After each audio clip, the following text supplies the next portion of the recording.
Assalamualaikum warahmatullahi wabarakatuh. Perkenalkan, nama saya Muhammad Firman Tauhid. Saya dari jurusan Hukum Keluarga Islam semester 5 dari kelas B. Di sini saya akan menjelaskan mengenai artikel yang saya tulis yang membahas mengenai hasil Batsul Masail dari PWNU Sumatera Barat yang membahas mengenai nikah siri. Pada bagian pendahuluan, saya menjelaskan mengenai perkawinan ini adalah sebuah ikatan lahir dan batin antara seorang laki-laki dan perempuan yang diakui secara baik oleh agama dan hukum. Dalam Al-Quran sendiri sudah dijelaskan dalam surat An-Nisa ayat 21 bahwa perkawinan ini sebagai mitsakon golidon atau ikatan yang kokoh, yang mana ikatan ini diakui setelah terjadinya ucapan perjanjian dalam ijab dan qabul. Dalam hukum Islam sendiri, hukum perkawinan ini sebuah aspek yang sangat penting dan diterapkan oleh kaum muslimin di seluruh dunia. Perkawinan ini atau ikatan yang kokoh itu dianggap sah apabila telah memenuhi sebuah rukun dan syaratnya. Berdasarkan Al-Quran dan hadis, para ulama itu menjelaskan bahwa rukun dari pernikahan itu adanya calon suami, adanya calon istri, adanya wali, adanya dua orang saksi, dan terjadinya ijab dan qabul. Kewajiban akan adanya saksi ini itu ditekankan oleh para ulama seperti Imam Syafi'i, Imam Hanafi, Imam Hambali, dan lainnya. Adapun dari syarat sahnya nikah ini adalah suami istri itu tidak ada hubungan nasab. Sedangkan yang akan saya bahas nanti itu mengenai nikah siri atau yang dalam masyarakat itu dikenal dengan istilah nikah rahasia, nikah di bawah tangan. Mungkin istilah lain seperti nikah secara diam-diam, nikah yang tidak direstui orang tuanya, kawin lari, tidak diakui oleh negara dan tidak juga dicatatkan kepada pegawai pencatatan nikah. Dari persoalan tersebut itu muncul sebuah pertanyaan, apakah praktek pernikahan ini benar atau sesuai dengan ketentuan fikih? Terus bagaimana hukum pencatatan resminya, bagaimana rukun dalam fikih maupun undang-undang? Nanti di bawah dalam pembahasan akan saya jelaskan. Memasuki pembahasan bahwa yang pertama itu fenomena nikah siri di Indonesia. Di sini saya jelaskan nikah siri itu berasal dari bahasa Arab yang terdiri dari dua kosakata yaitu nikah dan siri. Nikah yang berarti mengumpulkan, saling memasukkan atau digunakan arti bersetubuh atau wat'i. Kata nikah sering digunakan untuk arti persetubuhan, juga untuk arti akad nikah. Sedangkan kata siri berasal dari bahasa Arab sir yang berarti rahasia. Nikah siri sendiri itu merupakan perkawinan yang dilakukan tanpa adanya pemberitahuan atau dicatatkan ke KUA atau kantor urusan agama,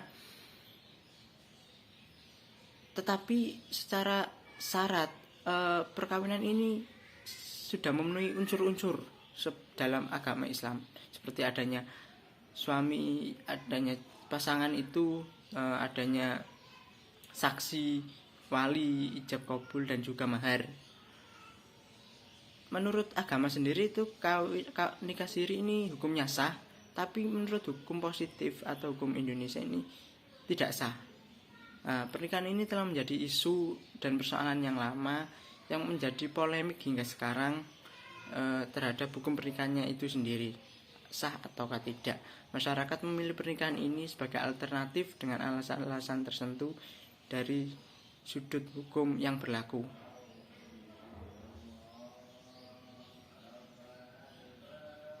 Dari sudut hukum yang berlaku di Indonesia, nikah siri merupakan perkawinan yang dilakukan tidak sesuai dengan ketentuan peraturan perundang-undangan yang berlaku. dalam pasal 2 ayat 1 dan ayat 2 Undang-Undang Nomor 1 mengenai perkawinan tahun 1974, Junto pasal 4 dan pasal 5 ayat 1 dan ayat 2 Kompilasi Hukum Islam. Suatu perkawinan itu harus dilakukan secara sah menurut hukum agama, juga dicatat oleh pejabat yang berwenang. Dengan demikian, dalam perspektif undang-undang itu nikah siri ini merupakan perkawinan yang ilegal atau tidak sah. Bagi umat Islam, kepentingan pencatatan ini sendiri sebenarnya mempunyai dasar hukum dari segi agama Islam, mengingat perkawinan itu suatu perjanjian luhur perbuatan yang memiliki hukum tingkat tinggi, yang artinya Islam sendiri itu memandang pernikahan ini bukan perjanjian biasa. Bagaimana mungkin sebuah ikatan seperti ini itu dianggap ringan, sedangkan kita yakini bahwa umat Islam itu menganggap pencatatan ini sendiri itu juga wajib. Sungguh sangat keliru apabila bagi umat Islam yang melakukan perkawinan dan tidak dicatatkan sesuai dengan hukum yang berlaku itu kurang pas. Sedangkan ikatan perjanjian biasa semacam utang piutang, jual beli tanah saja itu perlu dicatat. Mengapa perkawinan yang sangat sakral ini itu dibiarkan tidak dicatat seperti itu? Dalam Batsul Masail PWNU Sumatera Barat, nikah siri ini didefinisikan menjadi beberapa bentuk. Yang pertama ada pernikahan yang dirahasiakan, sudah memenuhi syarat namun dirahasiakan. Dan yang kedua itu juga memenuhi syarat dan rukun namun tidak dilaporkan ke KUA untuk dicatat. Pada kasus yang pertama, yang pernikahan siri yang dirahasiakan ini ternyata banyak dilakukan di lingkup pondok pesantren, yang mana santri itu memiliki alasan-alasan tertentu, mungkin karena sudah suka, sudah cukup merasa tidak mampu menahan hawa nafsunya, akhirnya ia memohon izin kepada orang tuanya untuk melakukan pernikahan, namun dilakukan secara rahasia, tidak diberitakan, hingga ia nanti ketika sudah selesai belajar di pesantren baru ia akan melakukan pencatatan dan mengumumkan secara kepada masyarakat bahwa ia sudah menikah. Dalam masyarakat sendiri pun hal ini juga sering dilakukan dengan faktor, mungkin karena faktor ekonomi yang kurang mumpuni sehingga terpaksa melakukan pernikahan siri dengan apa adanya, karena takutnya nanti ketika diberitakan juga itu ada omongan dari masyarakat karena dari kurang mampunya dalam ekonomi itu.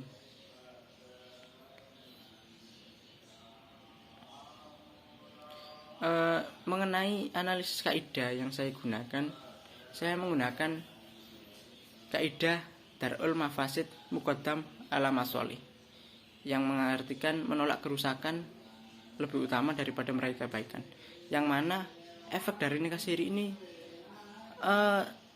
efeknya sangat panjang, yang mana ketika suatu hari nanti itu mereka mempunyai anak, namun dia tidak memiliki surat dari pernikahannya sendiri itu, maka anaknya ini akan kesulitan untuk mendapat akta kelahiran. Kalaupun suatu hari mereka bercerai, ini hak-hak dari istri itu pun tidak bisa didapatkan oleh istri, karena ya pernikahan mereka itu tidak dicatatkan itu. Secara tidak langsung ini akhirnya kerusakan itu lebih besar terhadap si istri, karena efek dari pernikahan siri itu sendiri. Untuk kaidah yang kedua itu ada tasarruful imam ala ra'iyah manut bil masolih, yang artinya itu tindakan pemerintah kepada rakyatnya itu harus dikaitkan dengan kemaslahatan yang memang benar, sudah diatur dalam undang-undang bahwa itu pernikahan itu harus dicatatkan untuk menghindari seperti yang saya sampaikan dari kaidah yang pertama tadi. Pemerintah itu benar-benar mengantisipasi agar tidak terjadinya kesulitan kedepannya ketika mengurus-ngurus surat-surat yang penting untuk keluarga maupun anaknya.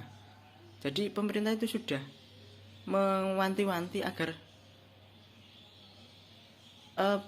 kedepannya itu tidak ada problem dari hasil pernikahan itu. Jadi lebih baik melakukan pernikahan secara resmi. Kalau mungkin cukup sekian mengenai tugas yang saya sampaikan. Kurang lebihnya saya mohon maaf. Wassalamualaikum warahmatullahi wabarakatuh.